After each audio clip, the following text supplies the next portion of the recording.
I moved to Scotland to study theology, and in 1988 I became a pastor of a small church in the west of Scotland. And the church was called Lennox Evangelical Church, LEC, and that wasn't all the publicity. Like their newsletter was called The Lectern.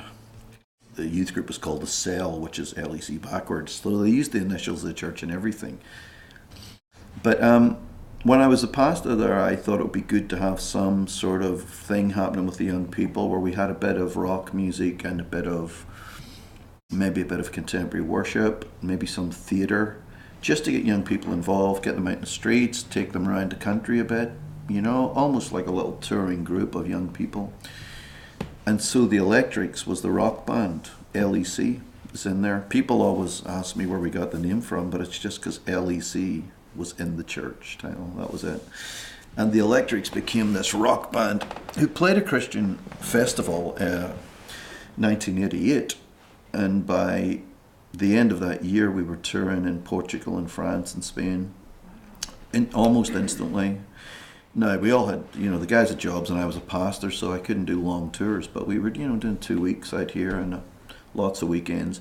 We were playing in bars and universities all over the country. And then in 1991, the band got signed by Word Records, which then sent us off into mainland Europe, all over the place. And I was amazed in places like Germany to hear people singing my songs, because you sell records, but when you're a kid from Belfast, you're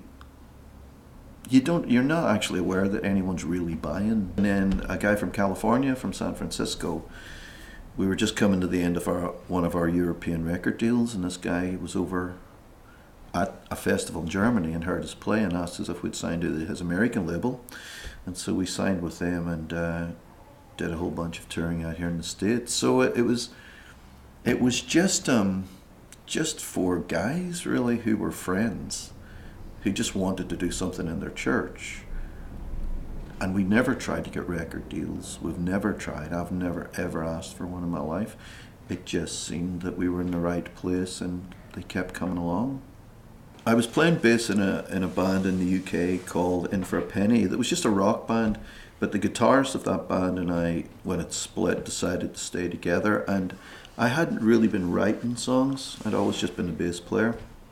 And we realized if we were going to have a band, we needed to have material. So I sat down and wrote about 6 songs, which we recorded on a little cassette. And as we got the other members of the band, the guy who played accordion and saxophone, he played everything really. He was only about 16 or 17, this guy, and but he really liked jazz and, he's like a real musician, he likes all that complicated stuff. The guitar player really is a blues guy, loved the blues and played very like Martin Knopfler from Dire Straits, but he's much more of a blues guitar player.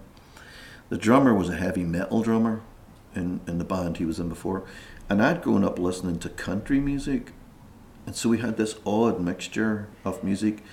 But the one thing we all liked was the music of our own countries, which was Scottish, Irish folk.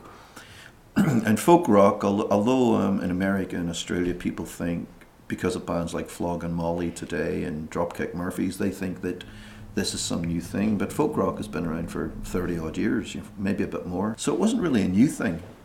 But I think the timing perhaps was right. And about the time we started, bands like the Pogues and the Waterboys, who were becoming much more famous bands in the UK, were also on the way up. So I think we were probably there at the start of a new wave of folk rock. And so that's what we wrote. And sure enough, that's what did it, So it's this blend of Irish, Scottish kind of melody and thinking with big guitars and drums, and that just made all the difference to it. And we just kept doing that. That's really all we've kept doing. Well, if you did, sure you know you did. Suffered a broken heart, maybe you fell apart. Got off to a poor start, that doesn't mean you have to be paying the price forever. I'm gonna set you free. My band have been around for about 22 years now. And in 22 years, people do things like get married and have children, and so touring becomes more problematic.